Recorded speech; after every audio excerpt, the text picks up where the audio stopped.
In about 90 seconds, my name is John Donvan. I'm the host and moderator of the Intelligence Squared debates. Thank you all for coming out. I have a very quick question from people who have just come in off the street. Has it started snowing yet? No? Okay. We have some debaters who have airplane problems, so I want to be able to fill them in. Very briefly, just wanted to chat with you about a few things about how the evening unfolds. The most important thing I wanted to share with newcomers is to let you know that in the course of the evening, you act as the judges of the debate. We ask you to vote on the motion, and your vote determines the winner of our debate. So for that reason, we ask you to listen very closely and to listen critically and to really keep an open mind and weigh the quality of the arguments, because both of these teams are trying to persuade you to vote for their side. And when the time comes, I'll ask you to vote by going to the keypad at your seat, and I'll explain how that works at the time, but I just want to make sure that you're all aware that there is a keypad at your seat. And then in the middle of the debate, I will actually come to members of the audience for questions to the debaters, and I want to emphasize that I need those questions really to be on topic, on the motion, getting them to debate better on the motion, not go off subject. I'll politely decline questions that I think might take us off in the wrong direction. And also, if it's my sense that the question that you asked might cause us to go over ground we've already covered, again, I'll politely decline. So the challenge of the questions really is to try to get them to debate even more deeply on the topic before us. And the other thing I want to ask you is please resist the temptation to debate with the debaters. I'm fine if you want to state a one-sentence premise for your question, but I really want you to ask a question that gets them to debate each other even better.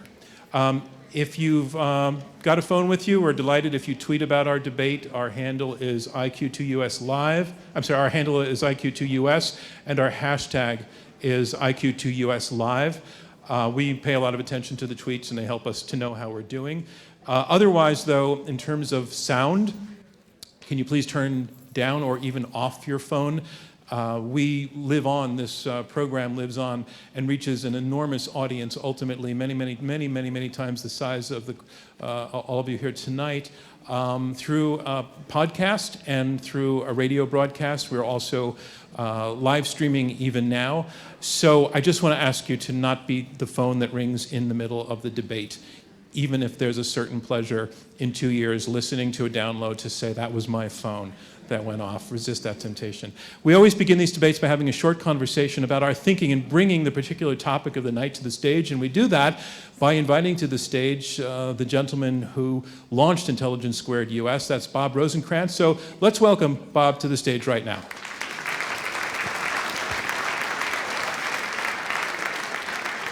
Hi, Bob.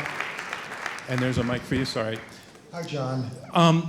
Bob, very briefly, tonight's motion is a little bit more verbose than normally. We have 9 words in it. The special U.S. Saudi relationship has outlived its usefulness. A little bit longer. Why not just go with the Saudis are not our friends?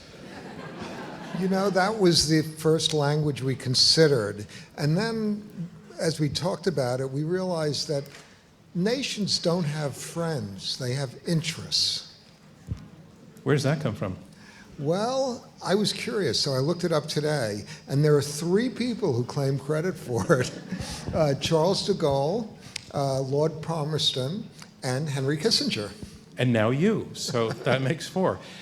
So what are the stakes of what we're debating here? Well, I'm reminded of I had visited the CIA back when George Tenet was director, which he served under Clinton and then under George W. Bush. And I asked him a question. I said, what is the biggest economic challenge to the global economy? And he said, really quickly, he said, it's the danger of a takeover of Saudi oil reserves by radicals. And I think if you ask that same question today, the answer could well be the same answer. And I understood why he was saying that, because clearly, whatever you think of Saudi Arabia, they kind of have some interests in common with the United States. Most of their financial assets are exposed to the success of the Western world. Places I go, New York, London, so forth, a lot of the Saudi elite seems to enjoy being in those places. And in contrast to the radicals who really wish us ill, we have some substantial interests in common with the Saudis. So the question, of course, and I think it's what we're going to be debating tonight, is where do you draw the line? Exactly. When so. is a relationship worth preserving or downgrading? Exactly so, and I think it's a very important topic. I saw the list of press attendees tonight. There were 32 members of the press coming to this event, which is more than we typically get. So it's a topic that I think has a lot of interest. That's the honest media that's coming, I think, right? Yeah. It's just the media. I can't Okay. vouch for them. All right. Thank you very much, Bob. And let's begin by welcoming our debaters to the stage. Good. Thank you.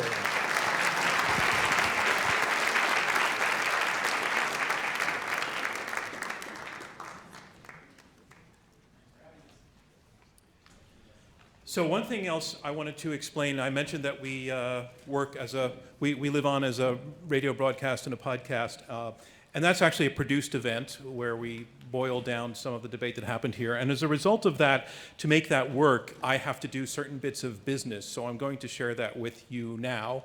So please overlook the many times that I tell you what my name is, because I do remember it, but it's for when we take breaks, and I'll say things like, I'll be back right after this, and I won't actually go anywhere.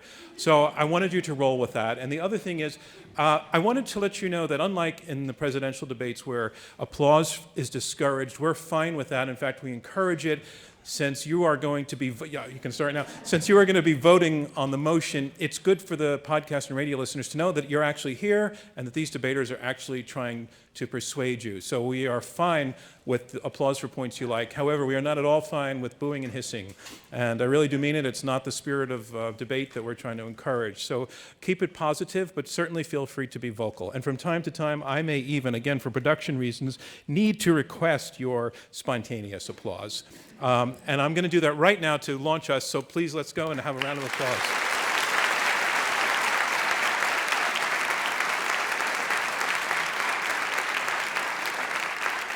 Just as there is no such thing as the perfect spouse, almost no such thing, there is also almost no such thing as the perfect ally. Other nations that we call our partners, interesting word, and there are lots of them, they have their own problems and pursuits which sometimes will grate up against American purposes and ideals. That is true of Israel. It's true of France. It is oh so true of Canada. I'm kidding on Canada. Canada might actually be almost the perfect ally. But the one we are going to look at tonight is Saudi Arabia. Steadfast, stable, swimming in all of that oil we like, but also an embarrassment on the human rights front, the place that most of the 9/11 hijackers came from, a monarchy whose talent for attracting enemies might suggest that U.S. coziness with Saudi Arabia represents a liability. Well, all of that is debatable. So let's do it. Yes or no to this statement. The special U.S.-Saudi relationship has outlived its usefulness. An intelligence square debate. I am John Donvan. That is our motion. I stand between two teams of two experts in this topic. Once again, the motion being the special U.S.-Saudi relationship has outlived its usefulness. As always, our debate will go in 3 rounds, and then our live audience here at the Kaufman Music Center in New York will vote to choose the winner. And as always, if all goes well, civil discourse will also win. Let's have a vote from you to see what your view is on this motion as you come in off the street. If you go to that keypad, pay attention to the first 3 keys, 1, 2, and 3, and take a look again at the motion on the board. If you agree with this motion right now, push number 1. And if you disagree, push number 2. And if you're undecided, push number 3. And I want to put a note to my executive producer sitting in the front row that I am hearing constant backstage chatter through there's an open mic somewhere. Thanks.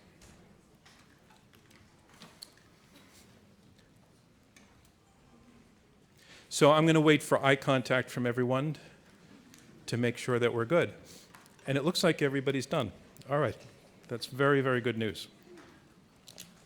I will not mention the fact that we had a glitch last time, because that didn't happen. All right, here's what I want to tell you for newcomers. The way we determine victory in an intelligence squared debate is we compare the vote that we just took with a second vote, which we take after we've heard the arguments from all of the debaters, where we have you vote again, and seeing who of you have been persuaded one way or the other. And what we do is we declare victory going to the side whose numbers have moved up the most in percentage points from the first vote to the second vote. So it's not the absolute vote, it is the difference between the first vote that we just did and the second vote that's to come. All right. Let's meet our debaters. Again, the motion, the special U.S. Saudi relationship has outlived its usefulness. One team arguing for the motion. First, let's welcome Madawi Al-Rasheed. Hi, Madawi.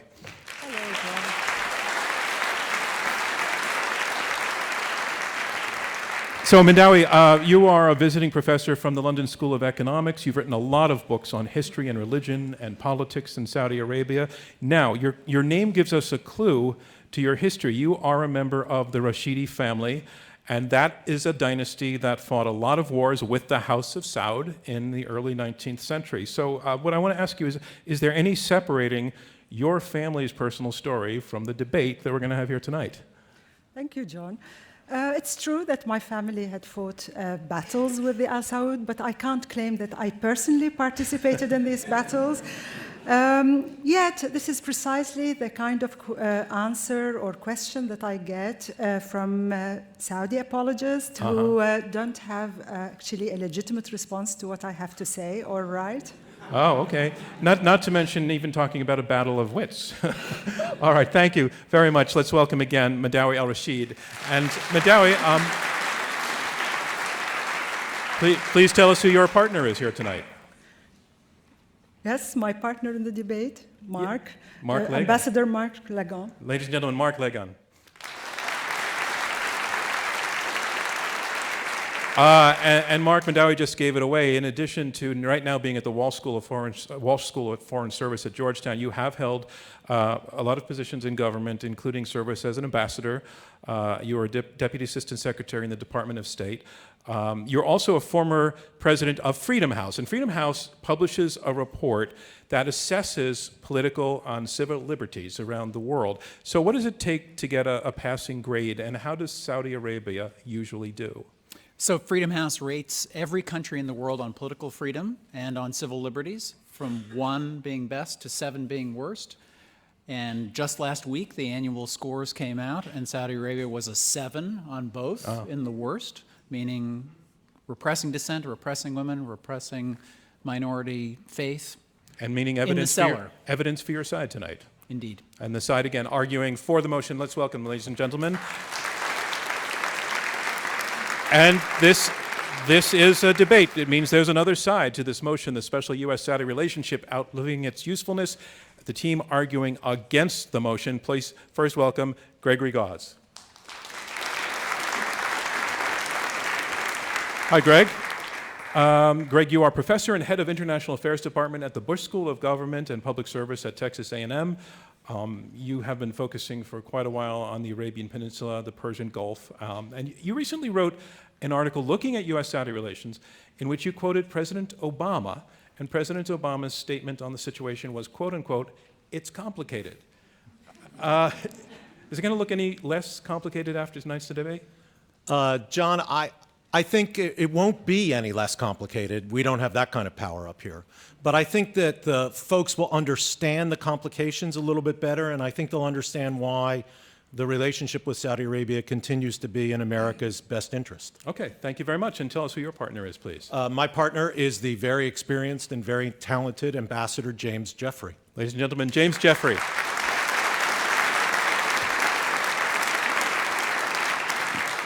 And James, as you know, we drop titles on this stage, but I'm also going to know, can I go with Jim? Jim is fine. All right, thank you. And so, Jim, you were assistant to the president. You were a deputy national security advisor in the George W. Bush administration. Also a longtime diplomat. You were ambassador to Turkey. You were ambassador to Iraq. Not long ago, you gave our new Secretary of State, Rex Tillerson, some job advice. You pointed out that what counts is, and I'm quoting you, mastering the mind-numbingly varied, ambiguous, and often contradictory expectations of the job. Are you feeling sorry for this guy? Not at all, John. He's got the best job in the world. I've had the privilege of working with him at times, and he's going to do great. Okay, thank you very much, Jim Jeffries, and the team arguing against the motion.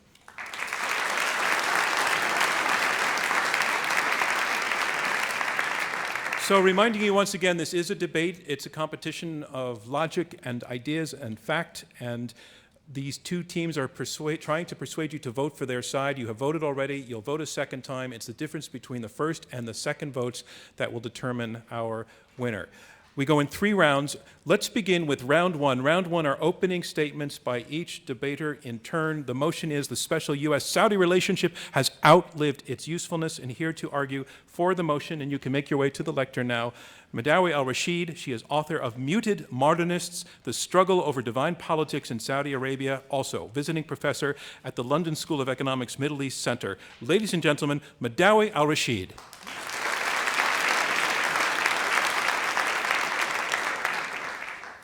Ladies and gentlemen, good evening. I'm very happy to be here and present the motion. I will argue that the U.S.-Saudi relationship has indeed outlived its usefulness. In support of the motion, I will cover the domestic and regional considerations, and my partner, Ambassador Mark Lagone, will cover subsequently the international and global aspects of the bilateral relationship. Before I get started, I'd like to make an important point. The domestic considerations that I will consider today cannot be discussed in isolation, as some would have it. Internal matters for Saudi Arabia are not really for the country itself. We live in a global world, and so many things are interconnected. From terrorism to oil, we can't isolate the domestic from the international. However, we have a very good division of labor between the two of us, and I will cover the first part of this debate, and it deals with the internal dynamics. So, one thing to remember is that whatever happens inside Saudi Arabia does not stay within the borders of Saudi Arabia and has implication for the US and also, for that matter, the whole world.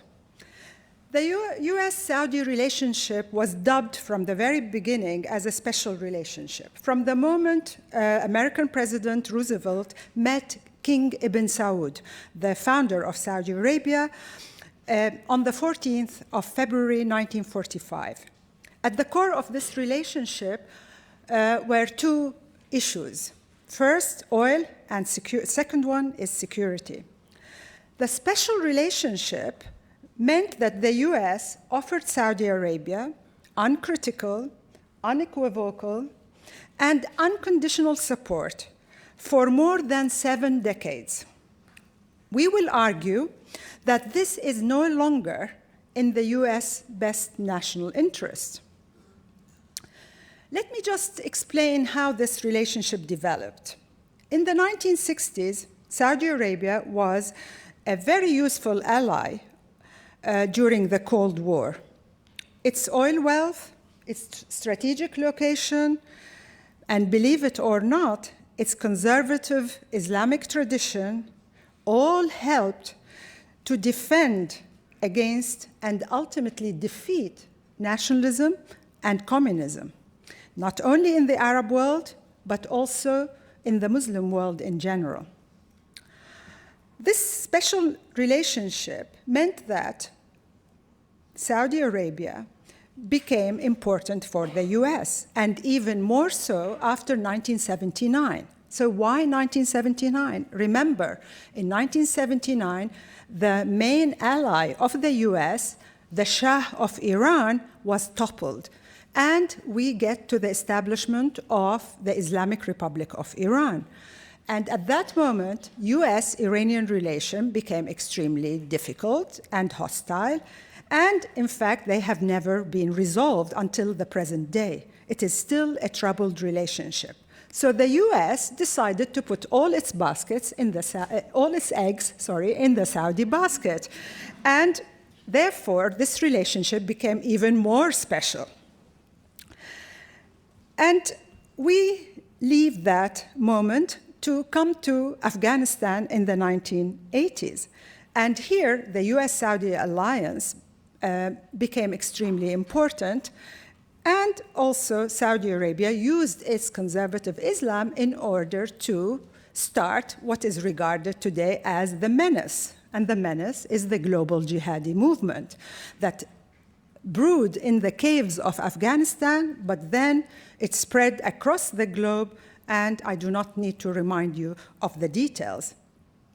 Today, this special relationship has become counterproductive. Unconditional US support for this absolute monarchy is now against US national interests. The absolute monarchy of Saudi Arabia has become difficult to sustain. First, this regime oppresses its own people, marginalizes women, discriminates against religious minorities, spreads lethal conservative religious ideology, interferes in the domestic affairs of its neighbors, and aspires to become a hawkish regional superpower. This doesn't help US interests, but actually harms them. Unconditional US support legitimizes the regime's excesses and authoritarianism and makes the US vulnerable to accusations of double standards, supporting dictatorship in one country while promoting human rights and democracy in other countries. More than that, since 9/11, many Americans have asked legitimate questions. Given that 15 out of 19 hijackers were Saudis, Americans began to ask, are Saudis our friends or foes? This was a legitimate question, given that Saudi Arabia spawned more than 3/4 of the terrorists who perpetrated the most horrific act against America in modern history. Madawi Al-Rasheed, I'm sorry, your time is up. Thank you very much.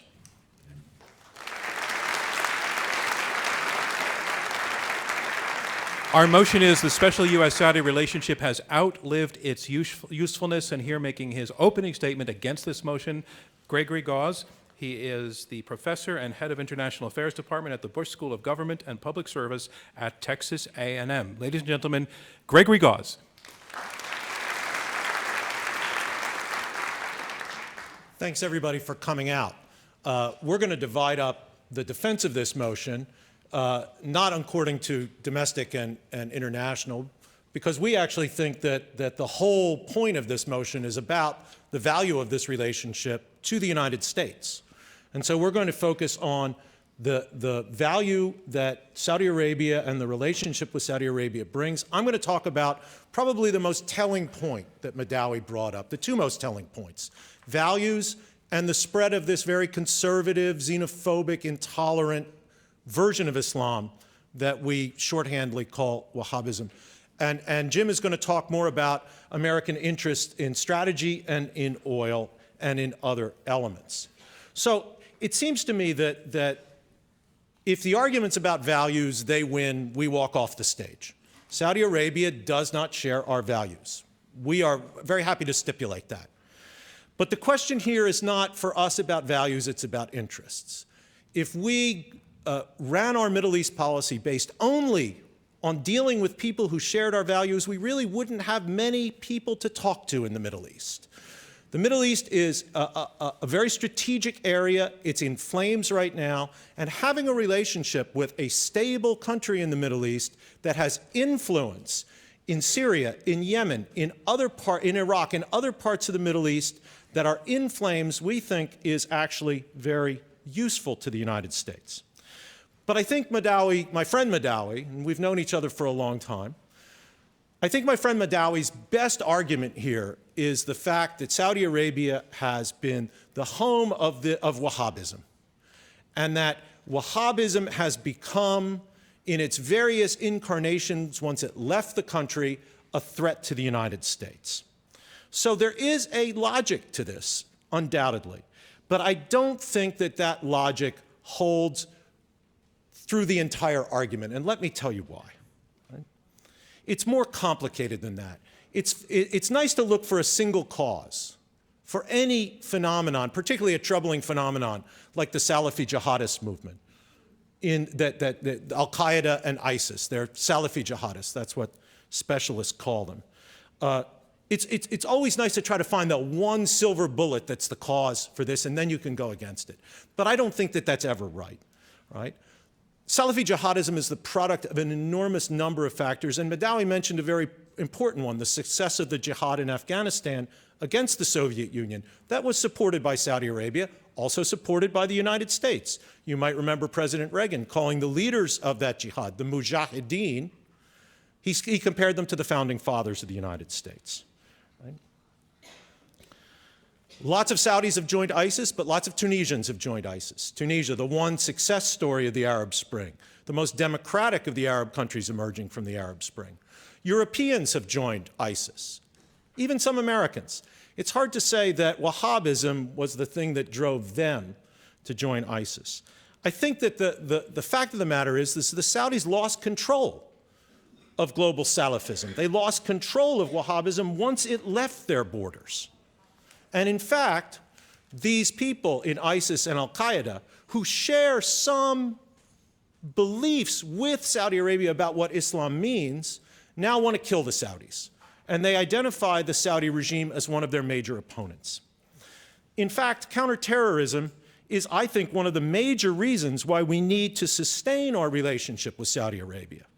Intelligence sharing is an important part of that. The Saudis, we know, right? We know that because of cooperation with the Saudis, there have been plots foiled. In 2010, a plot by Al-Qaeda to ship explosives from Yemen to the United States in airplanes was foiled because of cooperation with Saudi Arabia. In 2015, because of cooperation with Saudi Arabia, the United States and cooperating with Lebanese authorities was able to arrest the mastermind behind the Khobar Towers bombing that killed Americans, Saudis, and others in the eastern province of Saudi Arabia back in 1996. So intelligence cooperation is part of this, but also an extremely important part of this cooperation with Saudi Arabia and sustaining that relationship with Saudi Arabia is not simply the intelligence sharing, it's also that we need the Saudis on the ideological front against ISIS and Al-Qaeda. We, the United States, have no standing in those arguments in the Muslim world. Right? We can say this is bad, this is wrong. No one in the Muslim world listens to us. We're not a Muslim country.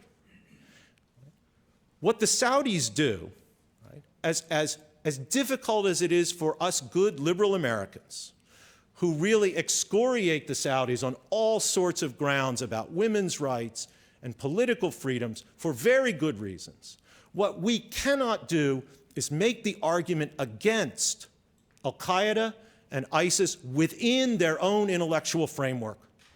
And the Saudis can do that. And that's another reason, besides the kind of very, very practical intelligence sharing that we do with them, that's another reason the ideological fight against ISIS is best conducted from within the intellectual framework of Salafi Islam. And really only the Saudis can conduct that fight. They're doing it. We have to press them to continue to do it. But I think that that makes them extremely important for the United States and argues for the sustaining of our relationship with Saudi Arabia. Thank you, Gregory Gause. And a reminder of where we are halfway through the opening round of this Intelligence Squared U.S. debate. I'm John Donvan. We have 4 debaters, 2 teams of 2, fighting it out over this motion. The special U.S. Saudi relationship has outlived its usefulness. You've heard the first 2 opening statements, and now on to the third. To debate for the motion, here is Mark Lagan. He is Centennial Fellow and Distinguished Senior Scholar in the Walsh School of Foreign Service at Georgetown University, also a former U.S. anti-human trafficking ambassador. Please welcome Mark Lagan.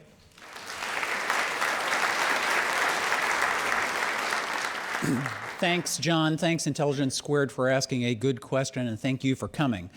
Professor Al-Rasheed and I are here to ask you to support the same position that we're arguing for, that a special, unconditional relationship with Saudi Arabia has outlived its utility. She's focused on some domestic and regional factors. I'm going to look at some more global ones and aspects of the bilateral relationship itself. First, the United States does not need Saudi Arabia as much as it once did for oil. The relationship the United States had with Saudi Arabia began with oil, and it was premised from the 1973 oil embargo for a good while on access to oil. But due to technological advances like fracking, the United States doesn't need Saudi oil as much. There was a decline of some 50% of Saudi oil exports to the United States from April to December of 2014 as a result. The Saudis know they need to change. The Deputy Crown Prince has put forward an economic reform plan called Vision 2030 based on moving away from that dependence on oil. They depend on oil for 77% of their budget, as compared to merely 33% for Iran. The Saudi government needs to simultaneously find a new source of economic growth and convince the United States that the relationship is about something more than oil. Now, some say, including probably our debate partners, that the United States should care about this because the Europeans and the world economy depend on oil. But for a number of reasons, the United States can remain an important military guarantor of stability and access to oil in the region without having an utterly unconditional relationship with Saudi Arabia. The likelihood of overthrow of the regime is not great. Our counterparts here in the debate will probably argue that it's a fairly stable regime, and there isn't a reason to think that there's going to be major war between the regional powers or even a bad actor like Iran wanting to cut off the oil supply entirely. Second argument, unconditional backing undercuts U.S. global credibility. This is a government, for instance, that stones, lashes, beheads people. It's executed over 150 people each of the last 2 years without due process.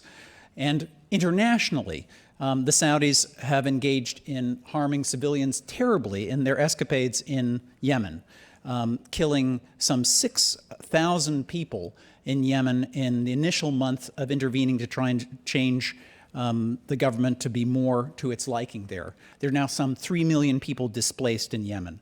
At the same time as the United States is rightly criticizing Russia for harming civilians in Aleppo, in Syria, it stands by Saudi Arabia and is selling massive weapons. 10% of U.S. arms sales go to Saudi Arabia.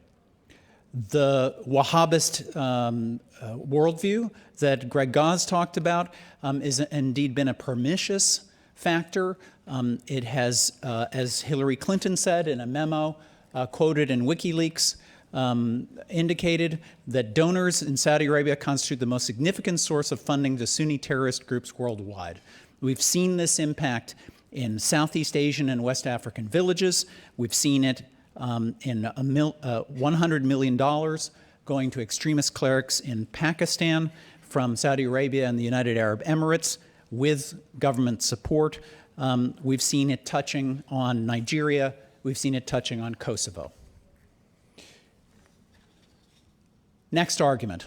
U.S. backing for Saudi Arabia leads to greater targeting of Americans. We help give birth to some of the worst extremists by working with Saudi Arabia to create jihadists to fight against the Soviets, perhaps in a noble fight then, but they came to turn their eyes on the Saudi government and on the Americans from afar. It looks like, even though there isn't a U.S. major deployment of troops anymore ever since Saddam Hussein was overthrown, that American presence is somewhat less in Saudi Arabia, and still our association, backing unconditionally that government of Saudi Arabia, puts a bullseye on the back of Americans because it's easier for extremists to fight Americans as the patrons of Saudi Arabia than to succeed in trying to overthrow the Saudi government right there. The Saudis engage in blackmail.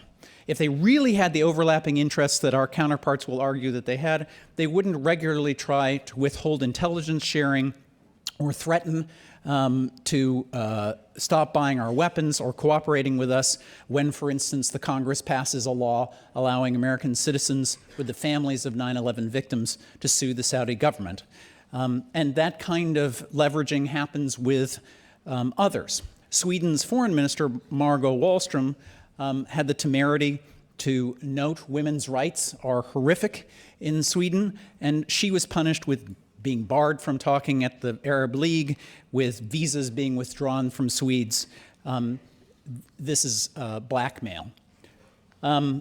It's worth noting that also Saudi Arabia threatened the UN if it pointed a finger at it in its annual report on children in armed conflict for the mayhem that it has been conducting against children in Yemen, threatening to cut off aid, including for Palestinian refugees.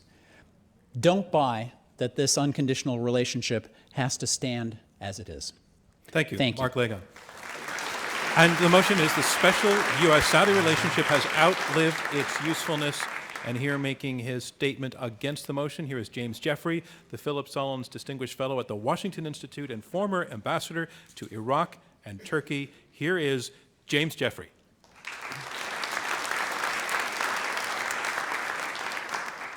Thank you, John. Thank you all for coming. If there's one thing the recent presidential election showed us, is that it's a good thing to look at all of our assumptions and sunk cost ideas about foreign policy, or domestic policy for that, and thus it's good to take a look at Saudi Arabia.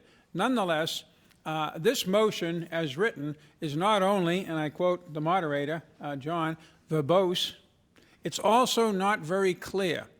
If I were here tonight debating either we should stop defending South Korea or we should continue, I could give you an idea of exactly what that meant and some idea of the risks, racking and stacking them.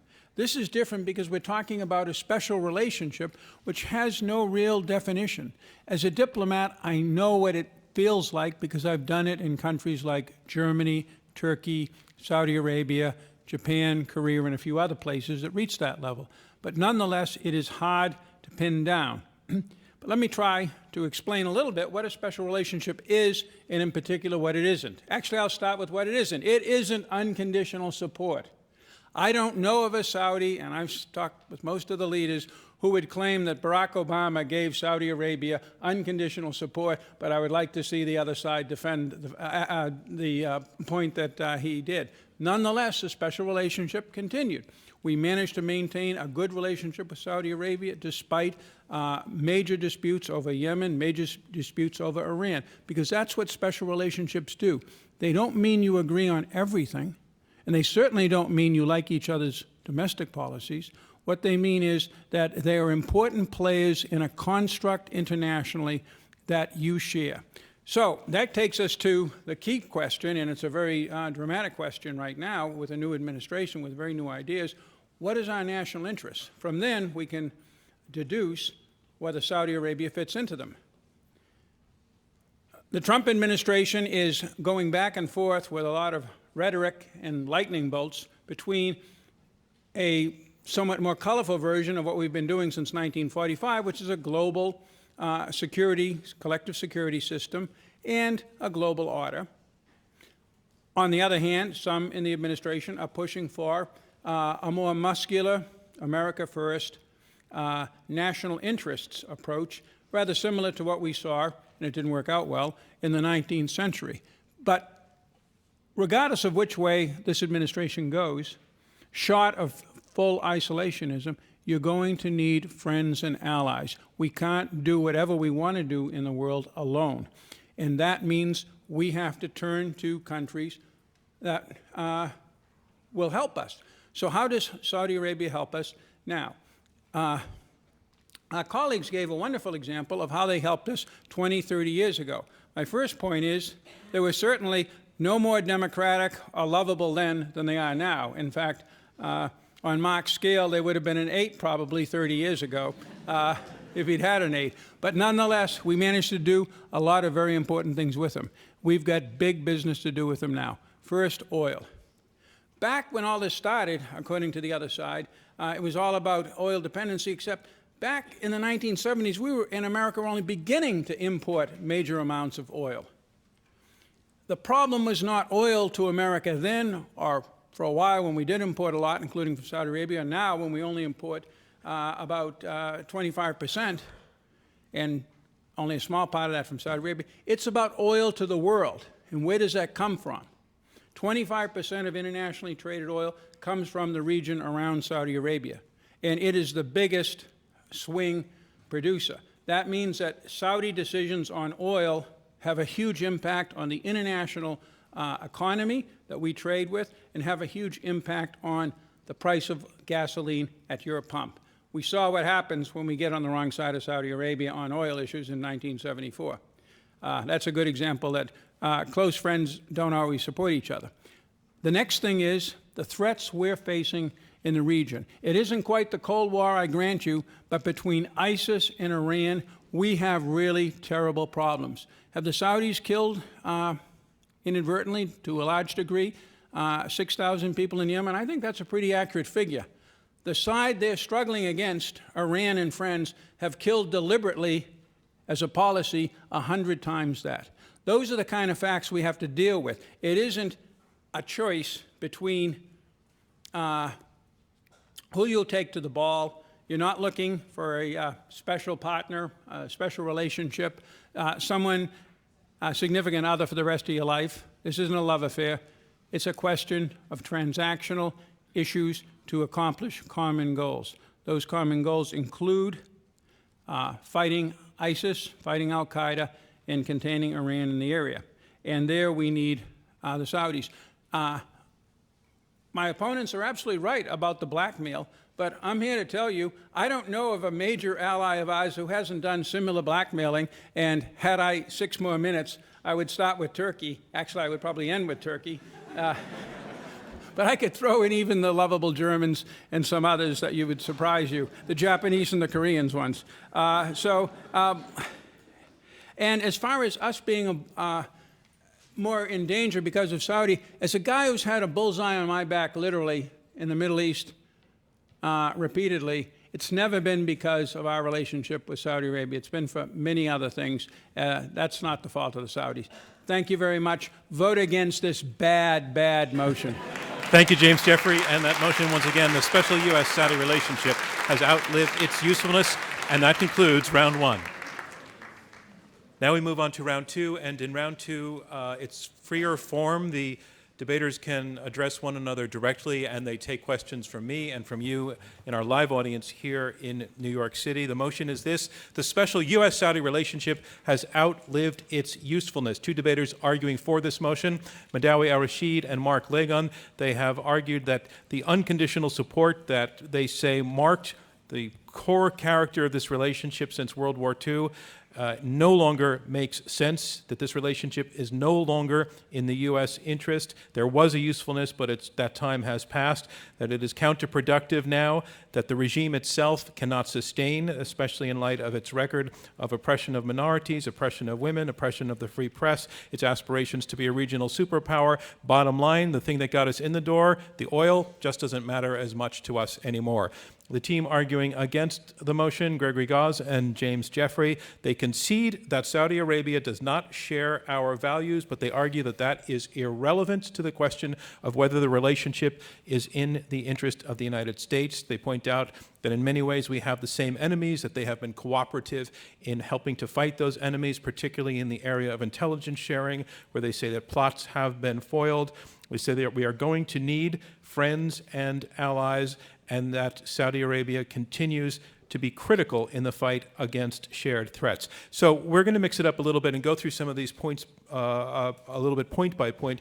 But first I want to take a question to Madawi Al-Rasheed and ask you, your opponents rather, are making the argument, it's implicit, I think, that Saudi Arabia remains stolid. I won't say stable exactly, but stolid. It's been there. They are assuming that it's going to continue to be there. At the heart of your argument about its position in the world, the risks it's taking globally, and its human rights record, do those things add up to a threat to their stability, or are those irrelevant to Saudi Arabia's stability? Bottom line, is Saudi Arabia stable? Saudi Arabia is a pressure cooker. And the more there is of repression and sabotaging people's rights, the pressure is going to rise. And one day it's going to implode from within. I just want to remind you of what Woodrow Wilson said about repression, actually, is so connected to revolution. And the US, by giving Saudi Arabia unconditional support, is actually sowing the seeds of revolution. It is unconditional. To give you two examples, if oil is important, those of us who are old enough remember what happened in 1973 when the oil prices quadrupled almost because of the embargo. And with the US support to Saudi Arabia, it wasn't able to do anything. And it took 6 months for the oil prices to sort of stabilize, but at a very high price. The second point about this unconditional support is Yemen.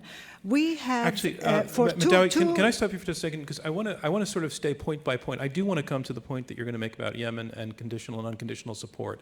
But I want to stay on the theme first of whether or not Saudi Arabia is stable. Take your point to your partners, and that's how I sort of want to unfold the evening as much as possible, having these points go back and forth. So, and I will come back to the point that you're moving on to. So let me take to your opponents, either to Greg or to Jim. Madawi is just saying that Saudi Arabia is a pressure cooker. It cannot sustain. Quoting Woodrow Wilson, for example. Can you respond to that, Greg? Sure. Saudi Arabia is a pressure cooker, and it's been a pressure cooker for decades. Every generation of American, Western, and even Saudi expert on Saudi Arabia has forecast the demise of this regime.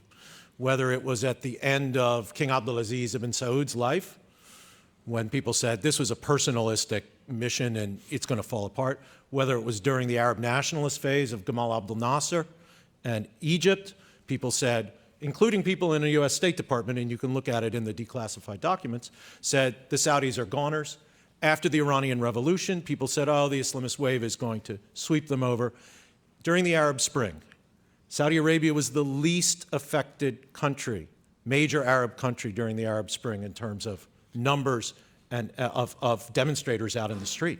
So bottom line? Bottom line is that in the long run, every regime is in trouble, but in the long run, we're all dead. And so far, Saudi Arabia has a pretty good track record of stability. Mark Lacan. Well, our colleagues here would suggest that they're the sophisticates and we're sort of pulling at heartstrings. But we have a subtle argument. Saudi Arabia is stable. It's not about to blow up. And it's a relationship that can withstand the United States pushing them a little more as opposed to giving them a free ride. But my colleague is right. They aren't resilient. And if they do not open up to women being involved, other forms of Muslims than Sunnis having a voice, it is going to be a pressure cooker that in the long run cannot last. But to Greg's point, why has it lasted for so many years already? If this prediction has come again and again and again, let me take it to Madawi. Well, everybody thought Mubarak of Egypt was very resilient, and he lasted 35 years. It doesn't mean that things don't just sort of implode one day.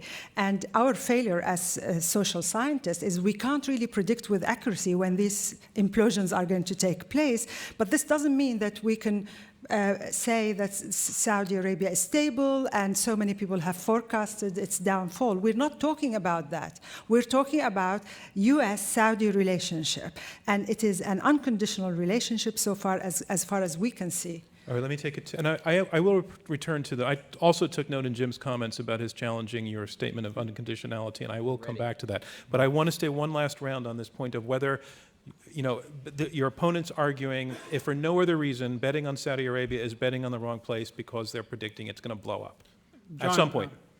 Mark and Madawi are right, and I think that Greg reinforced that, but I'll say it too. You can't tell who's going to blow up or who can't. But so far, you can look at experience.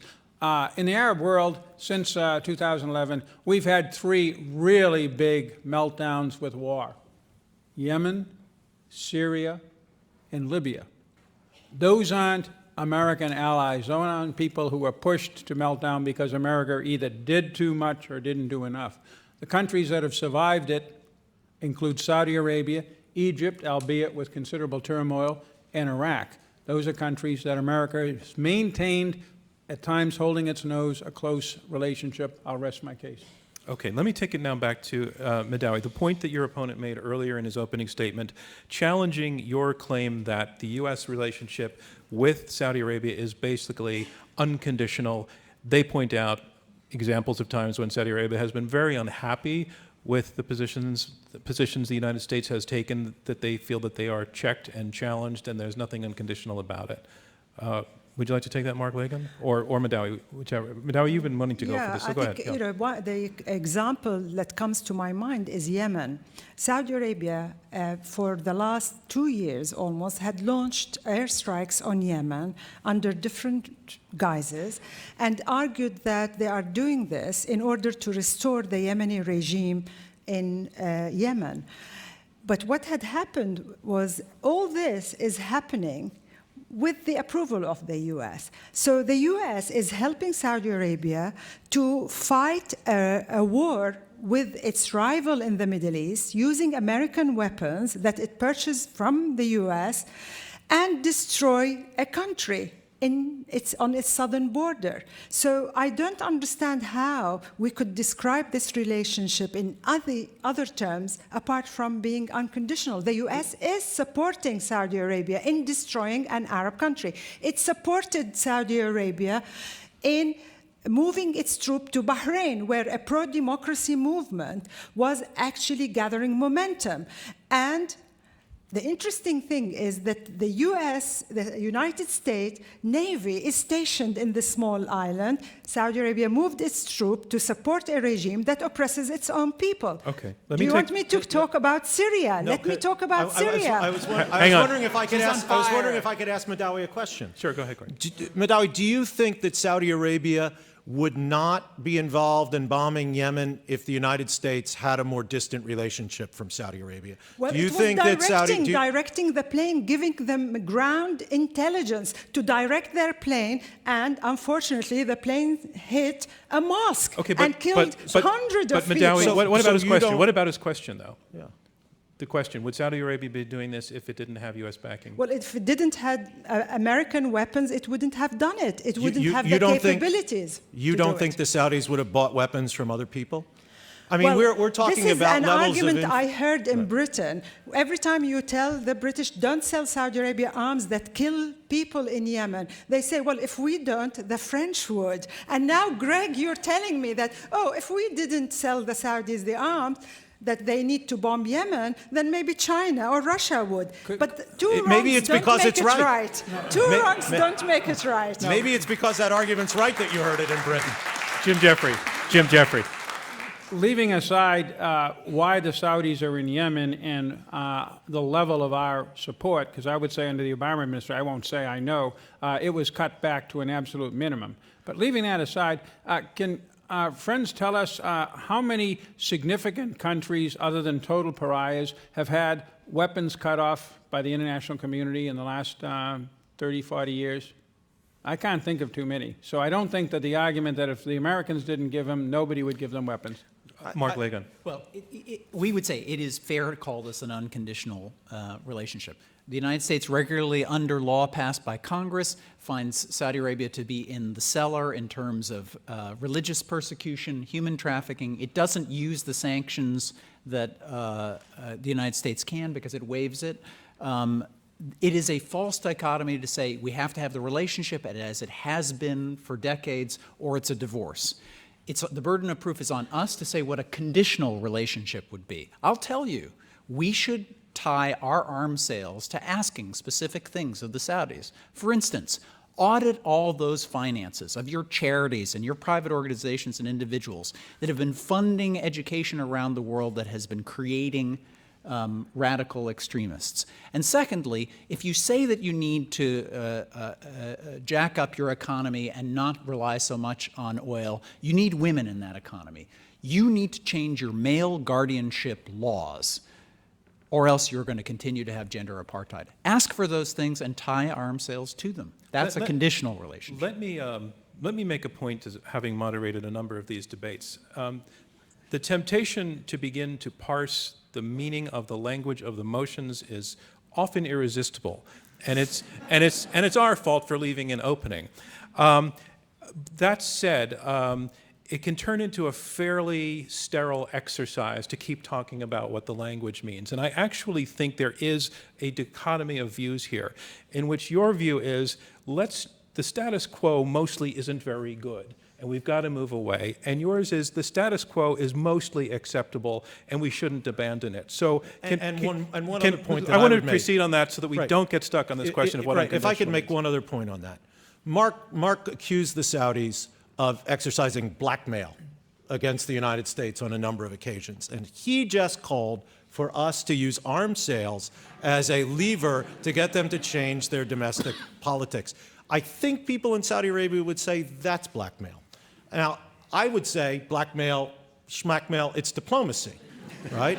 but the question is, how receptive are not just governments, but domestic public opinion to outsiders coming in and telling them how to rearrange their domestic social affairs, even with the best intentions, and then saying, and if you don't do that, we're going to withhold X, Y, or Z. Okay. I actually think that's counterproductive. Let me take a Greg- substance of your argument that, as I heard it, to the other side. And your opponents are arguing that when you weigh up the utter distastefulness of Saudi social justice legal practices and weigh them against the benefits of having Saudi Arabia as an intelligence sharer, as a foiler of plots, you hold your nose and you keep the relationship mostly going the way it is, because that's the better choice. So what's wrong with that argument? Because I'm sure that you disagree with it. If I may. Yeah, Mark Lager.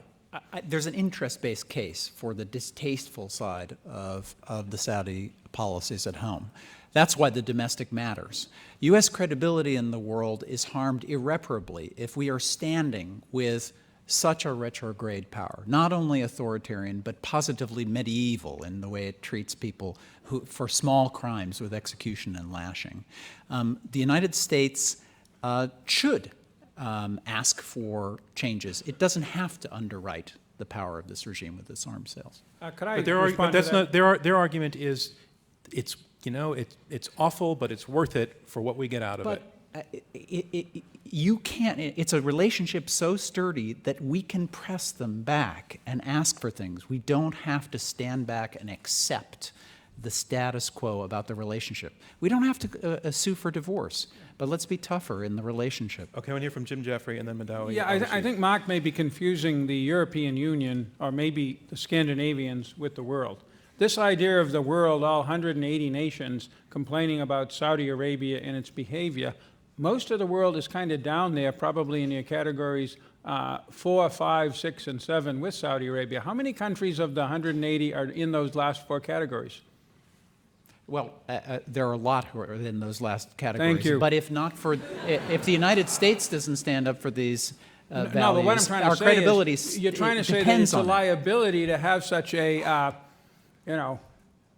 stinking fish of an ally, If we and that this criticize, one's into trouble. if we I've criticize never Russia heard for that. killing civilians in Syria, but we help Saudi Arabia kill them in Yemen, if we criticize Iran for its horrendous treatment of religious minorities or women, but we don't do so as vociferously with Saudi Arabia, we look like hypocrites. That harms our power. That harms our interests. Madawi.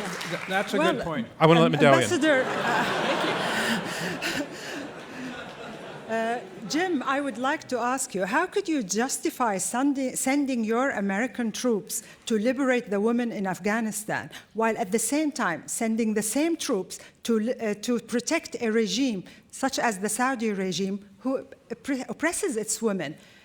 We're not saying that the U.S. should interfere in the domestic affairs of countries. That's not acceptable in international law. What we are saying is resolve the contradiction. You cannot be liberating Afghan women and supporting the regime that oppresses me.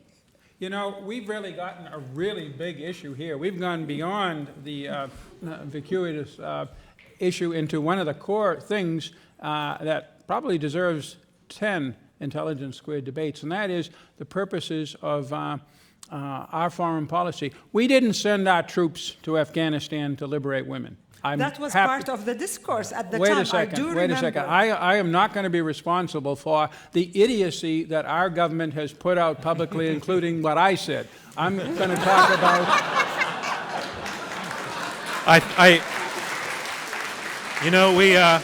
We so appreciate honesty and candor at Intelligence Squared, and I think we just scored a new high. I'm going to talk about why we went in there. We went in there because we'd lost 3,000 people one fine day in September 2001. That's why we went in there. And that's why we do a lot of other things in the world. This idea that our foreign policy is all about interfering in the internal affairs of very, very different societies that the best of us know very little about for purposes to make them look more like us is a mistake, as a guy who's been sent out there for decades to do it. I'm a reformed nation builder. Mark Lagon. Mark Lagon, there is an argument in terms of the social injustices in Saudi Arabia that things are slowly evolving. Women were allowed to vote last year for the first time. There is a new deputy crown prince who is trying to reform the economy, shift things away from everything being based on oil to allowing for an entrepreneurial class to rise up. There are a lot of educated young Saudis who seem to be excited and embracing that. That evolution, is that relevant to this conversation? Does that soften your concerns in any way? I hope that change accelerates. But even after a puny opportunity for women to be able to take part in municipal elections in which 1% of those elected were women, it's pretty slow. And if they still have to be accompanied by a male to go to a job, to go to the polling place, it isn't going very far. I'm glad that Saudi Arabia and the Deputy Crown Prince think that they need to change the economy and move off oil and reform things.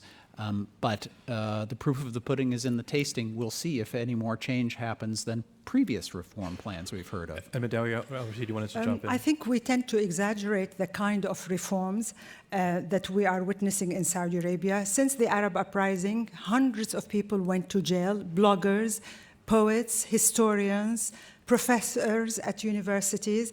You can go to jail in Saudi Arabia if you write a poem about the king, criticizing his policies. You could go to jail if you tweet 140 words.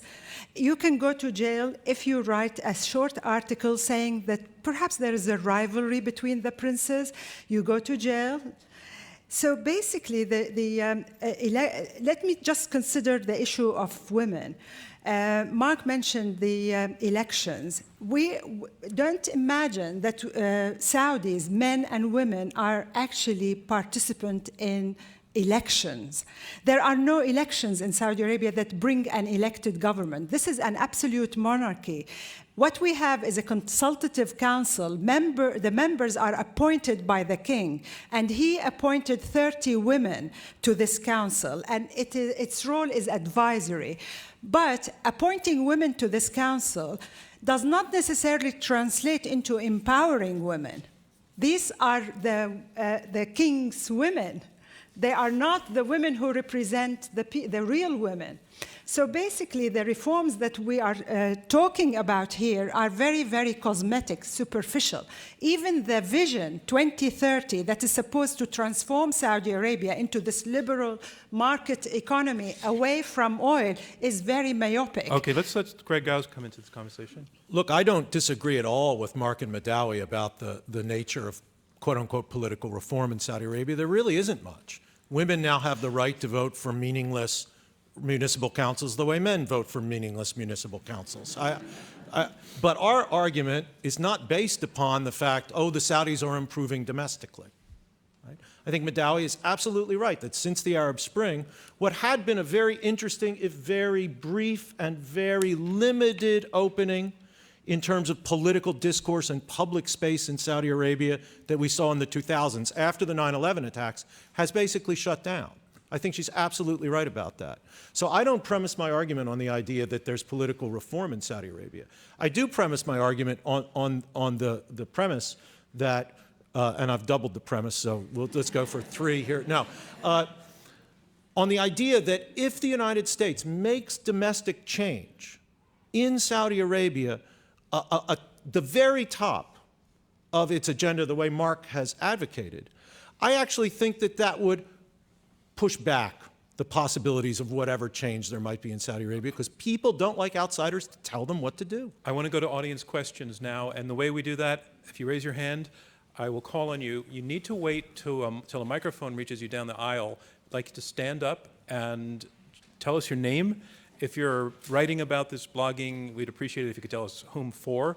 And I need it to really be a tight question, and I really need it to be a question. And down on the right-hand side, yes, you were the most energetic hand waver. So if you can stand up, tell us your name.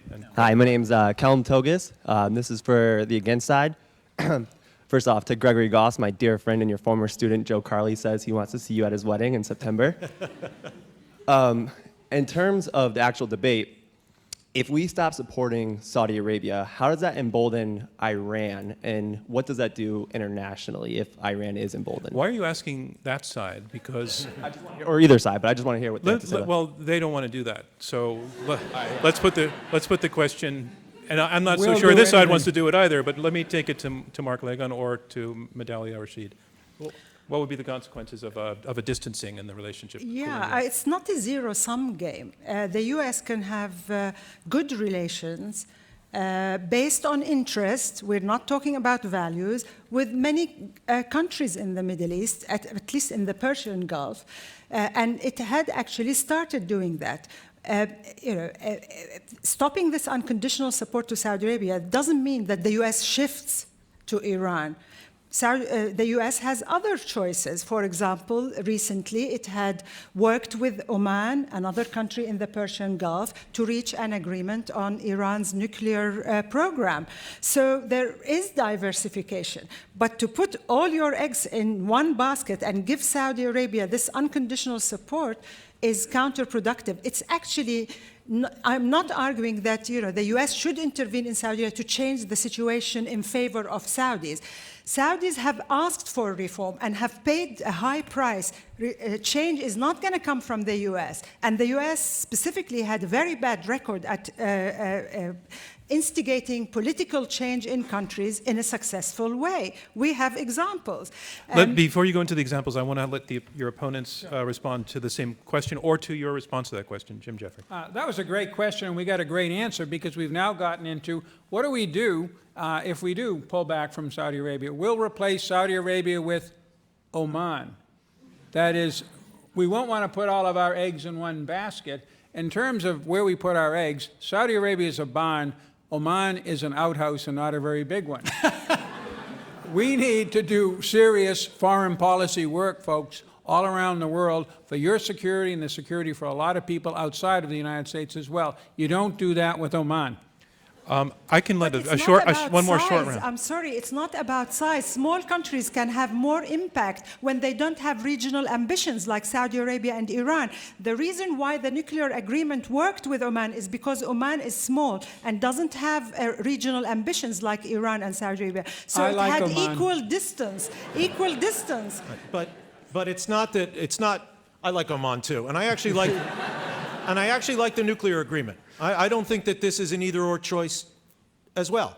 I think Medali's absolutely right, that it's a mistake for the United States to say, we have to pick sides in the Middle East. I think we should try to have good, regular relationships with every major country in the Middle East, which is why I thought the nuclear agreement was a good idea. But that does not mean that Iran doesn't have regional ambitions. And I think that if you're looking at a Middle East that is in flames, where there are no really stable governments from the Iranian border to the Mediterranean, it would be a mistake for us to distance ourselves from Saudi Arabia at a time when Iran, frankly, is winning the regional balance of power game. Mark Legon. It's a false dichotomy that our subtle friends on the other side are not engaging in, to say that we need to suddenly tilt towards Iran if we don't have a special relationship with Saudi Arabia. Iran is in large part, with its current government, a pernicious actor in the region, as well as a human rights abuser.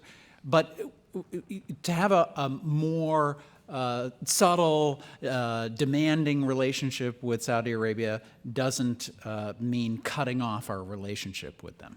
I Okay, think wanna you go guys are trying to have it both ways, I want to though, move on here. to another question down the front row, or second row, rather. And the mic's coming down your left-hand side.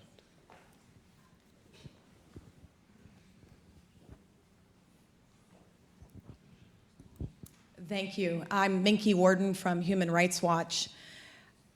As we've discussed tonight, Saudi Arabia is really an outlier in human rights in many respects. Among other things, the male guardianship system treats women as legal children, 13 million women and girls as children.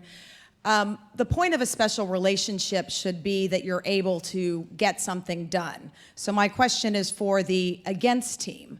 What specific human rights advances or advances on women's rights can you point to over the duration of this special relationship that we might not have had by using leverage and influence on human rights? Jim Jeffrey. As our opponents have noted, there have been some very minor steps on human rights for women. In terms of human rights for women, Saudi Arabia is at the bottom of the barrel. On other questions of human rights, it ain't good. We have Mark's scale. But in a lot of areas, it probably crawls up to the number 4, number 5 in certain areas of openness of speech, although that's also limited. I disagree with you, partially because I've looked at a lot of other countries where it's a lot worse. And the question is that the purpose of a special relationship, to make countries, now this is a question to the audience and specifically to you, is it your belief that we're out there with all of our guns and all of our military and all of our importance in the power in the world to make these people follow our norms? Okay. I don't think so. I'm going to let that be rhetorical to the audience, but I want to let the other side, no, but I want to see if the other side wants to bite on it. Well, Mark Lagan. I want to respond to some of the things that Jim has been saying articulately, but occasionally wrong. It is not to suggest that we want every country internally to copy the United States.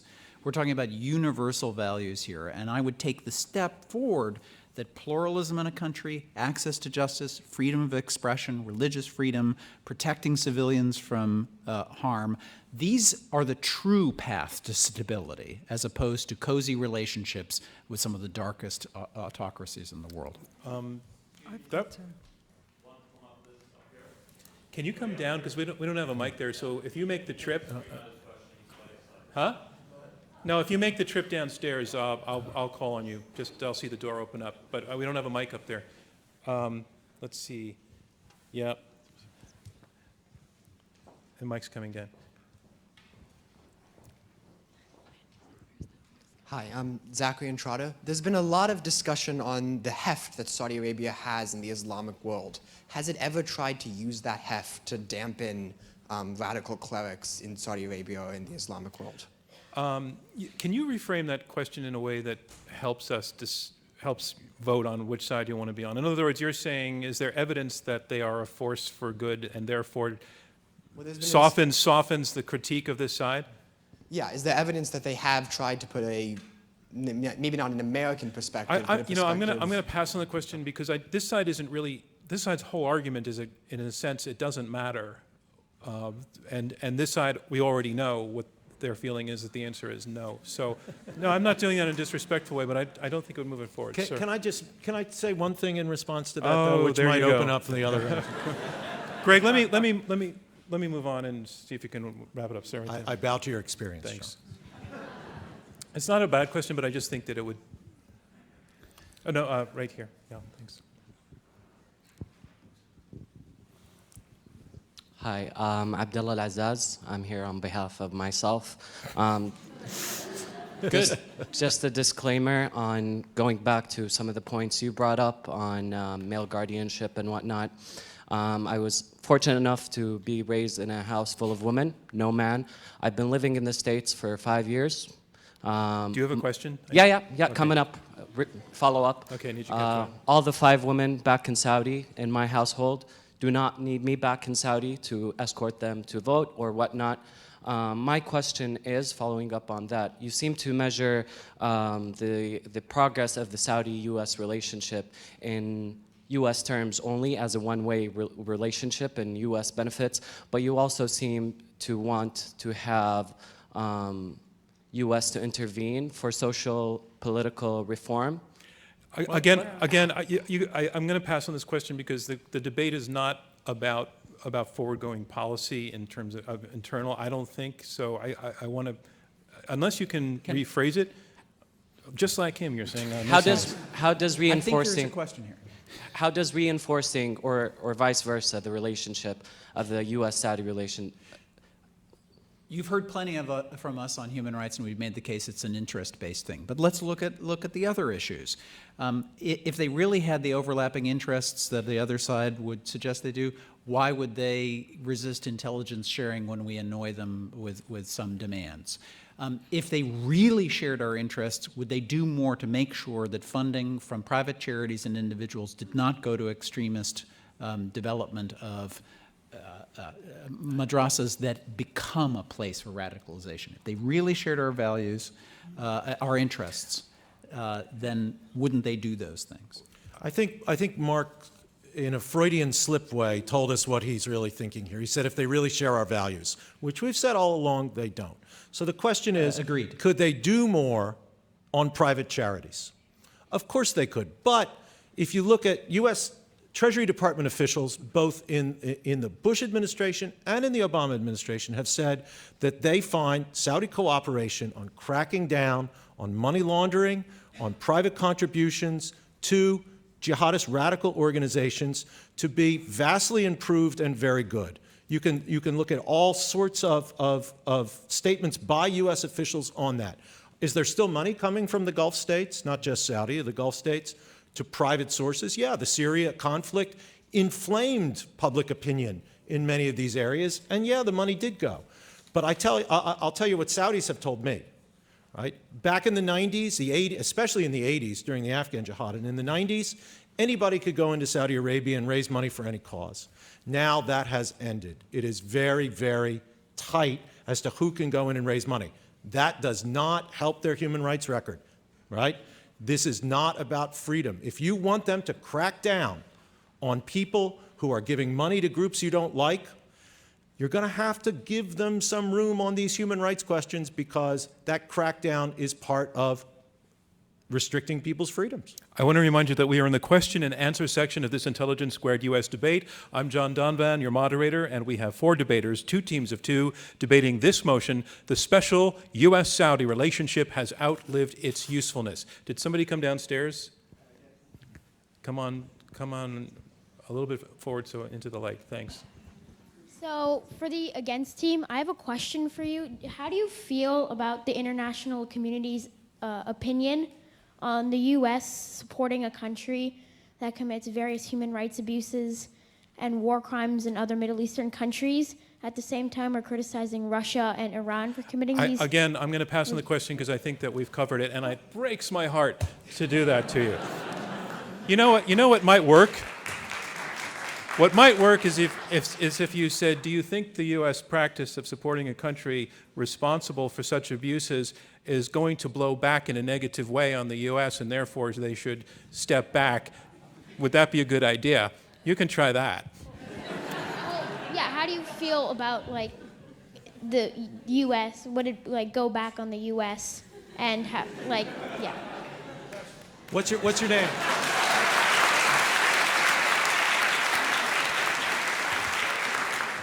What's your name? My name is Ishan. Hisham. Boy, you've got guts. Yeah, Jim Jeffrey. It's a good question, particularly the way John reformulated it. First of all, and I may be violating John's rules, all in all, Mark has a point. If countries did look more like, if not us, Denmark, we would have a more stable world. The difference between us that has come into this is I don't know how to make that happen. And one reason for that is there is an international community that is up there in the UN, it's in NGOs and such, and then there's the international community that I've dealt with for 35 years. That international community worries about the real security threats. Saudi Arabia, other than on the margins 20, 30 years ago with the Wahhabi outreach, was not on anybody's list, but it's a long list. And the main 911 to deal with that list has been, ever since the 1940s, the United States. We may like it, we may not like it, but that's what we've been doing all of that time. And what countries are motivated by is whether we stand by our allies. I myself didn't know if we did the right thing abandoning Mubarak from the standpoint of he was a total loser by the time he left and it was clear he was going down. But what happened around the world was we got a hell of a lot more reaction and blowback around the world for letting a good ally go who put 2 divisions into Saudi Arabia in 1990 to stand with us against Saddam than we have ever gotten for our human rights cozying up with somebody who's violating them. That's the way the world works, Mark to those Lego. of us doing it. And Mark Lego. United States won't be able to, and maybe shouldn't try to change the internal affairs of other countries overnight. But it would be a more stable and prosperous world if there was movement in that direction. I'll tell you one way we won't get there faster is to continue to have the relationship that we have now, which is largely unconditional. Barack Obama had misgivings. He said it was complicated, as you quoted it. But we've sold $116 billion in arms to Saudi Arabia in the 8 years that he was president. He had troubles with this regime, but the moment King Abdullah died, he made sure he went to that funeral and he gave the most unbelievable, over-the-top send-off for the dead king. We have an unconditional relationship. That's not going to get you more slowly in the direction of reform. Thank you, sir, for your question. Thanks very much. Right there. Yes, you just did that. Now, if you can stand up, the mic's going to come down left-hand side to you.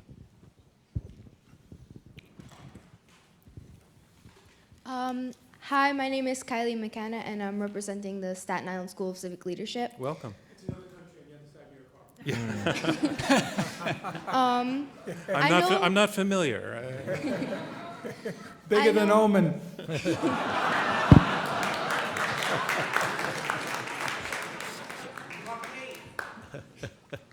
I know that we spoke about this a lot, but I would like to make to ask one more question about a point that hasn't been made yet about this.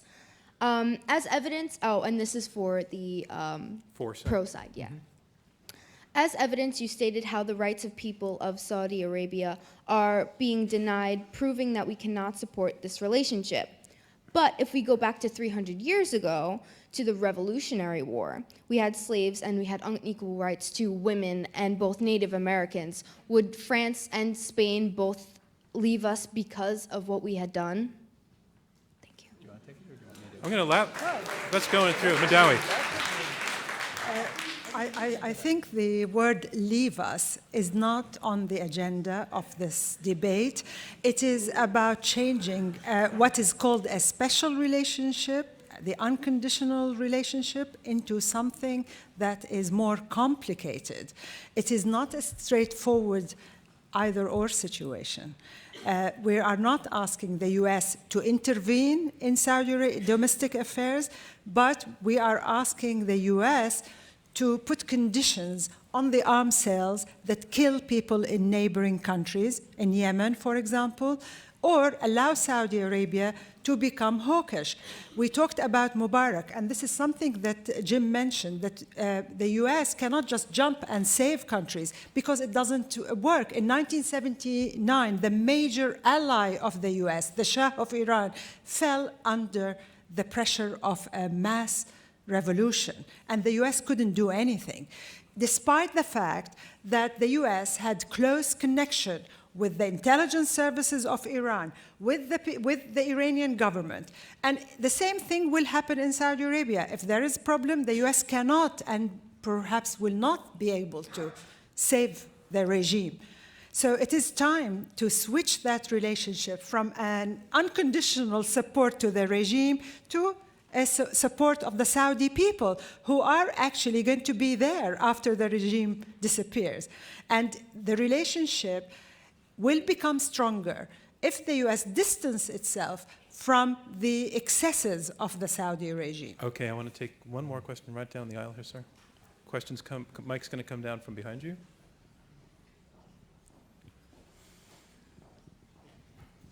Good evening. My name is Connor Osteen. My question is for the against side. Going to the geopolitical interests, I think I'm still a little confused on some of this. So, as I understand it, you've presented 3 geopolitical interests that we have for Saudi Arabia. We have oil, we have containing Iran, and we have intelligence sharing. What I'm a little confused about still is what exactly is our interest in containing Iran at this point? These are 2 powers that both have regional aspirations. Why do we choose one over the other? In terms of intelligence sharing, we have very strong signals intelligence. Our human intelligence is very weak. To what extent does Saudi Arabia actually help us in the intelligence that we use to protect ourselves? And then in terms of oil, it seems like we could defend our ability to acquire oil, the world's ability to acquire oil, without having the relationship we have. What you opened up is a question that would take 6 or 7 minutes to answer. Which one would you want to pick? The intelligence? Containing Iran, I think, would be the most Containing Iran. interesting. Okay, so why, between Saudi Arabia and Iran, we're choosing Saudi Arabia? Why? Yeah, that's a good question, and believe me, the last administration actually wrestled with that, and it came to the conclusion, quote, Saudi Arabia, you got to learn to share the Middle East with Iran. And Iran that we thought, encouraged by the negotiations for the JCPOA, the nuclear agreement, would start behaving. 600,000 dead Syrians later, I think this issue is no longer on the table. Iran, essentially, there are 2 kinds of countries in the world from a geopolitical standpoint. Those who are trying to change the global order in some kind of illegitimate and typically violent way. That's the Soviet Union. It was Japan and Germany. It was Milosevic in the Balkans. It was Saddam. It's been Iran. It's North Korea. And there's those regimes, some of which are pretty deplorable internally, that basically are willing to live with, and to one or another degree, half-heartedly, in a goofy way often, sometimes with full intelligence sharing, sometimes with signals yes, human no, are willing to work with us to preserve that international order, which benefits us all. Saudi is in the latter category. Iran is the former category. For me, that closes the case. Okay. I would love to. I'm trying to find some women to ask some questions. I'm trying to find some women who are sitting in a place where I can see them. Yeah, thanks. Over in the corner.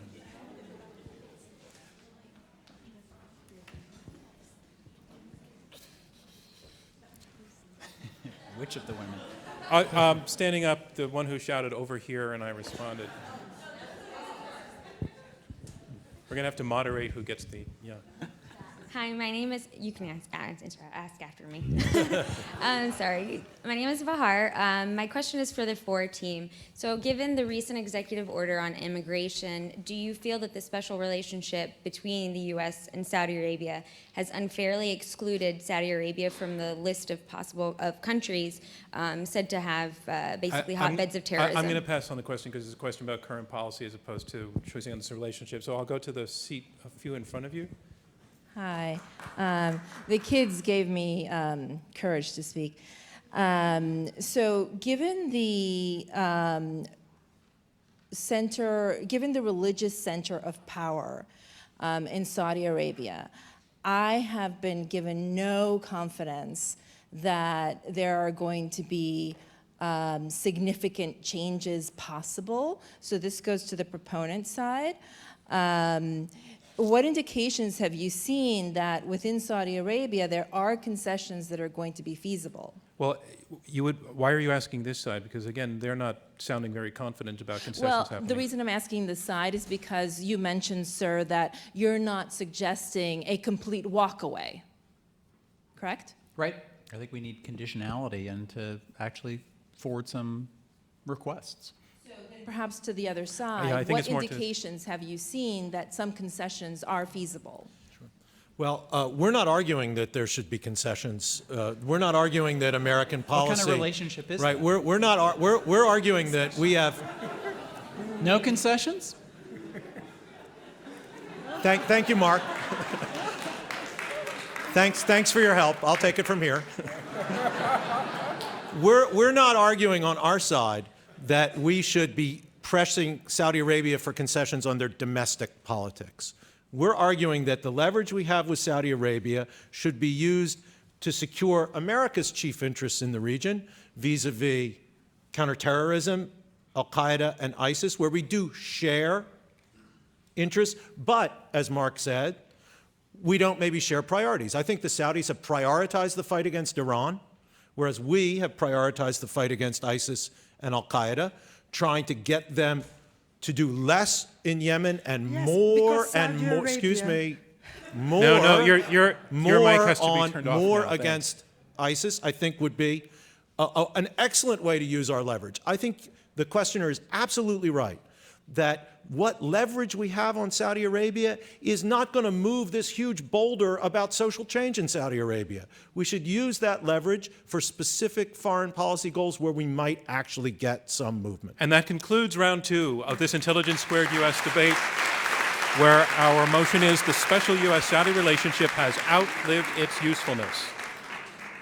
In a moment, we're going to move on to round 3. It will be closing statements by each debater. In turn, they will be 2 minutes each, and immediately after that, we're going to have you vote again. So remember how you voted the first time.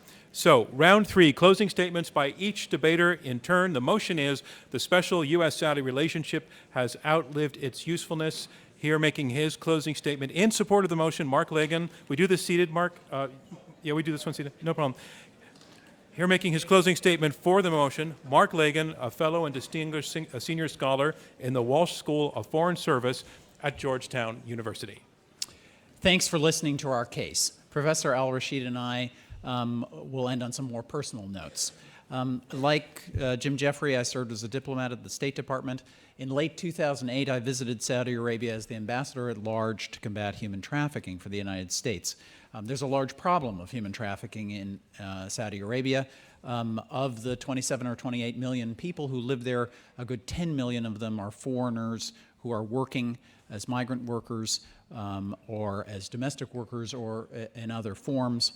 Of all the countries I visited as the U.S. envoy to combat human trafficking, in Latin America, Europe, Eurasia, multiple regions of Africa, and all over Asia, in no capital did I feel that I was received with more of a distinct air of dismissiveness than in Riyadh. And that includes all of the autocratic allies of the United States of the Gulf. Why? Because on the human trafficking report, Saudi Arabia was in the lowest category, and on religious freedom, a country of particular concern subject to U.S. sanctions. But we waived them. Why was the Saudi regime so unconcerned about dialogue? Not as a human rights question, but because the special relationship is largely unconditional. We argue the United States doesn't need Saudi Arabia as much as it once did, especially for oil, that an unquestioning association with Saudi Arabia, given its executions, its gender apartheid, its harm to civilians in its actions in Yemen, hurts U.S. standing and interests. And we would argue that the regime and the relationship are sturdy enough that it can withstand some conditions and some demands. Please support the position of the resolved idea that the U.S. special relationship has outlived its usefulness in its present form. Short of a divorce, unquestioning alignment with Saudi Arabia needs to end. Thank you, Mark Lagan. The motion, the special U.S.-Saudi relationship has outlived its usefulness, and here making his closing statement against this motion, Gregory Gause, professor and head of international affairs at the Bush School of Government and Public Service at Texas A&M. Our friends on the other side want to eat their cake and have it too. They would have you think that the United States would not lose anything in terms of the foreign policy values that it gets from its relationship with Saudi Arabia by putting domestic Saudi issues at the forefront of the relationship. I think that this audience is too smart to buy that. You know that if you change something, people are going to want to change how they deal with you. The Middle East is in flames right now. Weak and failed states are at the root of that crisis, from Libya to Syria to Iraq to Yemen. I think it would be the height of folly to put at risk a relationship that has endured for decades and been valuable for the United States. The height of folly to put that relationship at risk when that country, Saudi Arabia, is itself pretty stable and has influence in the various conflicts occurring in the region. I think it would be a profound mistake for us to experiment with this relationship at a time when so many parts of the Middle East are unstable, convulsed in wars, civil wars, where regional war is a possibility. I think it would be a grave mistake for us to begin an experiment with a country that has had a very productive relationship with the United States. So I ask you to vote no on this motion. Thank you. Thank you, Mark Ligon. And the motion again, the special U.S.-Saudi relationship has outlived its usefulness. And here making her closing statement in support of the motion, Madawi Al-Rasheed, a visiting professor at the Middle East Center at the London School of Economics. I'll go back to my original statement that this U.S.-Saudi relationship has outlived its usefulness. And when talking about the domestic affairs, I brought them up so that you're aware that suppressing the Saudi people is counterproductive and it is going to implode, if not today, in the future. My colleague, Professor Goes, wrote on the back of one of my books, and I quote, "No one writing in English follows the Saudi political scene more closely and more critically than she does. He knows that he and I cannot be sitting in Riyadh, the capital of Saudi Arabia, debating this. And this is the problem. By oppressing Saudi people, by the repression that is so prevalent in Saudi Arabia loses the brightest people who are actually the future of the country. Today, there are 100,000 or even more than that, slightly more than that, Saudi students studying in the U.S. If those people utter a word of criticism of the Saudi government, they sabotage their scholarship. And also, they can get their passports confiscated or even their nationality withdrawn. Those people are going to seek asylum nowhere but in this country. And if the Saudis who have been educated leave the country, we're going to leave this space, a vacuum that is going to be filled by people, exactly the same people who perpetrated that horrible act on 9/11. So there will be a vacuum created. And this vacuum is going to hit not only the Saudi people, but the US. I just want to conclude by giving you one personal story and allow me to share it with you. I was in the process of publishing a book called A History of Saudi Arabia. And their efficient intelligence services found out that I was writing this book in London. So they call my father. As a woman, they don't want to talk to me. So they have to go to my father to warn me. So the Saudi ambassador in Paris calls my father and says to him, if your daughter publishes that book, Madawi, we are going to take disciplinary action. Madawi, I'm sorry, you're a minute over, but we're going to have a break where you can complete telling that story. All right, thank you very much. Let's give her a round of applause.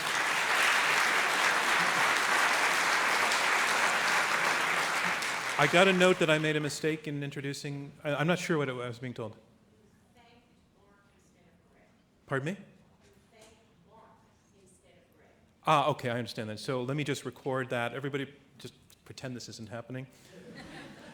So after Gregory spoke, I thanked Mark instead. I get it now, thank you. Did that upset you? I'm sorry. No. Okay. Thank you, Gregory Gause. Okay, thank you. That'll work, right? Okay, and I'll come back to you, Madawi, to finish that anecdote. Again, our motion is this, the special U.S.-Saudi relationship, the special U.S. See, now I'm all flustered. Our motion is this, the special U.S.-Saudi relationship has outlived its usefulness, and here making his closing statement against the motion, James Jeffrey, a distinguished fellow at the Washington Institute. Thank you, John. Mark's visit to Riyadh rings true because I've had a visit very similar to that on a somewhat different subject with a somewhat similar response. But I want to talk about a third visit of American officials to Riyadh in the summer of 1990. Saddam had gobbled up Kuwait in 2 days. And everybody was worried that the whole Middle East would blow up. The Saudis were horrified and frightened of Saddam. They're also frightened about America possibly deploying troops, leading to upheaval in the kingdom. The American delegation came out and said, we'll stand by you, but you have to stand by us. We have to go all the way if we have to. This isn't just defending Saudi Arabia, although we'll do that. This is going into Kuwait and throwing them out if we can't get them out diplomatically. The Saudis thought long and hard, and they said yes. For 12 years, good things flowed in that region from that one decision. The defeat of Saddam, the liberation of Kuwait, a Kurdistan in northern Iraq that is one of the real success stories of the Middle East, the Oslo Accords between Israel and the Palestinians, the peace between Jordan and Israel, and many other things as well. That's what the Saudis are there for. This president or the next one is going to get one of those famous calls at 3 o'clock in the morning, and it probably will be involving the Middle East. He or she is immediately going to think, where is Saudi Arabia? My argument tonight is we need that country needs us. If we tamper with that relationship for whatever superficial or secondary reason, they may not be there the way we need them at a very, very dangerous moment for both them and for us. Thank you very much. Please vote against this. Thank you, James Jeffrey. And that concludes our closing statements. And now it's time to see which side you judge has argued the best. I want to ask you again to go to the keypads at your seat and vote the same way after hearing the arguments. If you agree with the motion, the special U.S. Saudi relationship has outlived its usefulness, push number 1. If you disagree, push number 2. If you became or remain undecided, push number 3.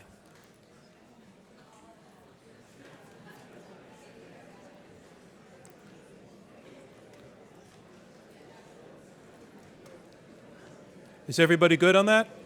So we can lock it out? Still thinking?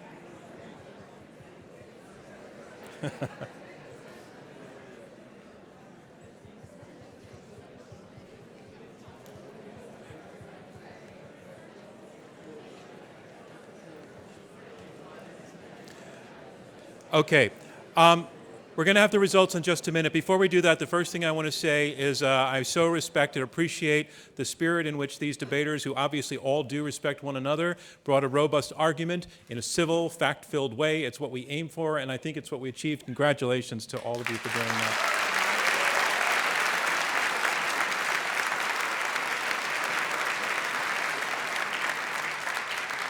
I also want to thank everybody who got up and asked a question, and that includes the questions that I might have passed on. I totally respect the courage and guts it gets to take to stand up, and I also believe I understand the passion of some of the questions, even on those I passed on.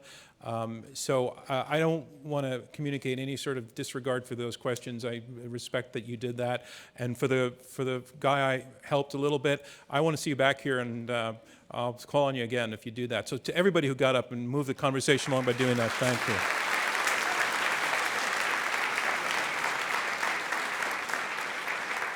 And the other thing that broke my heart tonight was cutting off Madawi in the middle of your story. So Madawi, the floor is yours to finish. Yeah, I was just, so the ambassador, Saudi ambassador, calls my father and says that he's going to take disciplinary action if I publish a history book.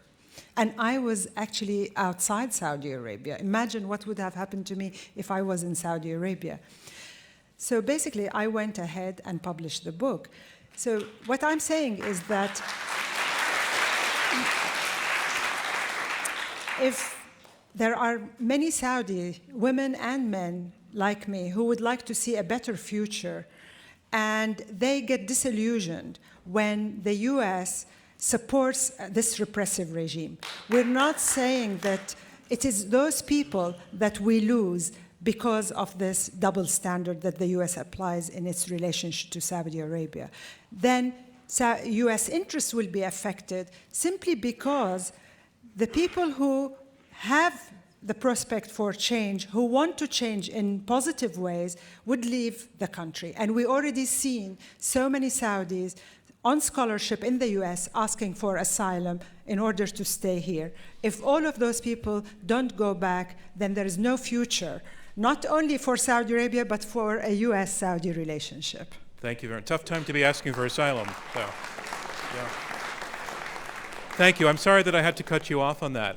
While we're waiting for the results, I just want to say this about our organization, Intelligence Squared US. We aspire to do what we achieved here tonight.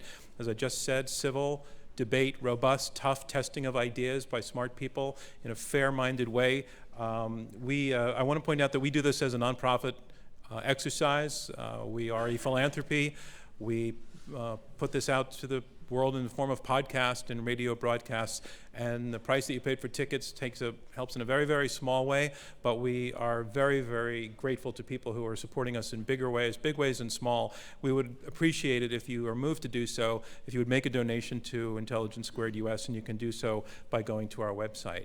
I've said this before, but I want to remind you that this debate that you witnessed will exist as a podcast, minus all of the parts where I made mistakes. Those will somehow magically disappear. It happens every time. So you can listen to that. You can check with your local radio listings for the public radio stations covering it, but also you can look online through we exist on the Roku app, and also we have an app through the Android Play Store and through the Apple Store that will give you access to all of our debates, all of them that we've done so far, including this one. Our next debate will be here on Wednesday, March 1st. The motion will be charter schools are overrated. We would love to see you there. Okay, so it's all in now. I have the final results. You have voted twice. Remember, it's the team whose numbers have changed the most between the first and the second vote that determines our winners. The motion being this: the special U.S. Saudi relationship has outlived its usefulness. In the first vote, 28% of you agreed with that, 26% were against, 46% were undecided, close to a split. In the second vote, the team arguing for the motion, the special U.S. Saudi relationship has outlived its usefulness. They went from 28% to 31% in the second vote. They picked up 3 percentage points, which is the number to beat. Let's look at the other team. Against, the first vote was 26%. Their second vote was 58%. They picked up 32%. The team arguing against the motion, the special U.S. Saudi relationship has outlived its usefulness. Our winners, our congratulations to them. Thank you from me, John Donvan, and Intelligence Squared US. We'll see you next time.